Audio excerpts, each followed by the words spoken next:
यह आदमी बहुत ही निर्दयी था। जरा सी बात पर उसने लड़की को पकड़ लिया और एक भूखे भेड़िए की तरह उस पर झपटा। उसने अपनी तेज नजरें लड़की पर गड़ा दी। लड़की को लगा कि अब मामला शांत हो गया है, लेकिन तभी उस आदमी ने जोरदार थप्पड़ मार दिया। इसके बाद वह आदमी आराम से शराब पीने लगा, जबकि लड़की अंदर से टूट चुकी थी। अब वह और अपमान सहने को तैयार नहीं थी। अचानक वह तेजी से आदमी के पीछे गई और शराब की बोतल उठा ली। लड़की ने पूरी ताकत से उसके सिर पर बोतल दे मारी, जिससे वह बेहोश हो गया। लड़की ने जल्दी से एक रस्सी निकाली और उसकी गर्दन कसकर जकड़ ली। 1 घंटे के भीतर आदमी की मौत हो गई। लड़की ने उसके शव को एक बैग में डाला और घसीटते हुए स्टोर रूम में ले गई। फिर उसने शव को फ्रीजर में रख दिया। इसके बाद वह खुशी से झूमने लगी, यह सोचकर कि अब वह इस नरक से आजाद हो गई। लेकिन अगली सुबह लड़की सोफे से उठी और जैसे ही वह खुद को तैयार करने लगी, उसे अपने बॉयफ्रेंड की आवाज सुनाई दी। उसने चौंक कर दरवाजे की ओर देखा। वह वहीं खड़ा था और उससे प्यार भरी बातें कर रहा था। लड़की घबरा गई। उसने तो उसे खुद अपने हाथों से मार दिया था। वह डर के मारे कांप उठी। क्या यह उसका भूत था? उसने आगे बढ़कर उसे छूने की कोशिश की, लेकिन इससे पहले कि वह कुछ कर पाती, उस आदमी ने खुद उसके गले को छू लिया। लड़की की सांसें अटक गईं। वह सच में जिंदा था। डर से बुरी तरह हिल चुकी लड़की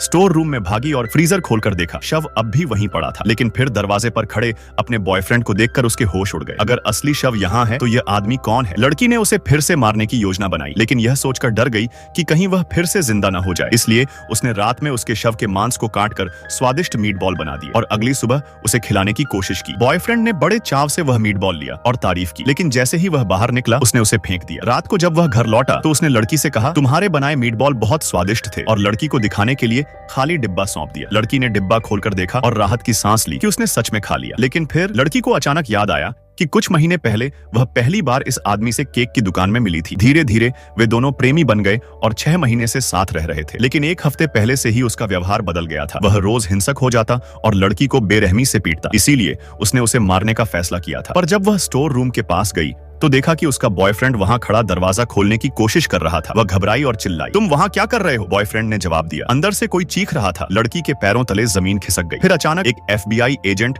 उसकी माँ के पास पहुंचा और बताया कि लड़की का बॉयफ्रेंड एक खतरनाक अपराधी था। माँ डर गई और तुरंत बेटी को फोन लगाया, लेकिन फोन उसके बॉयफ्रेंड ने काट दिया। इसी बीच पड़ोसन दादी लड़की के घर आई और उससे मिलने की जिद करने लगी, लेकिन बॉयफ्रेंड ने झूठ बोल दिया कि वह घर पर नहीं है। अब लड़की को समझ आ गया कि यह सिर्फ एक आदमी नहीं था, यह जुड़वां भाइयों की खतरनाक साजिश थी। सच्चाई, बॉयफ्रेंड का असली नाम दाशुआई था, लेकिन उसका एक जुड़वां भाई दाजुआंग भी था। असली बॉयफ्रेंड को उसके भाई ने ही मार दिया और उसकी जगह ले ली। लेकिन जैसे ही लड़की ने यह सुना, उसने 18 इंच की तेज छुरी उठाई और दाजुआंग पर हमला कर दिया। दाजुआंग गंभीर रूप से घायल हो गया, लेकिन मरा नहीं। इसी बीच एक अनजान आदमी लड़की की माँ के पास पहुंचा और उसे ब्लैकमेल करने की धमकी देने लगा कि उसकी बेटी ने एक आदमी को मार डाला है। माँ ने लड़की को फोन कर पूरी सच्चाई पूछी। लड़की ने सब कुछ बता दिया और फिर माँ बेटी ने मिलकर सारे सबूत मिटाने का फैसला किया। लेकिन इसी बीच दाजुआंग चोरी छिपे अपने साथी अपराधियों से मिलने गया। वह सिर्फ लड़की को नहीं बल्कि उसकी माँ को भी लूटना चाहता था। अब क्या होगा? लड़की इस जुड़वां भाई की सच्चाई दुनिया के सामने लाएगी या वह हमेशा इस डर के साए में जिएगी? अंत खुला है। क्या लड़की इस जुड़वां भाई से बदला ले पाएगी या कोई और खौफनाक राज सामने आएगा?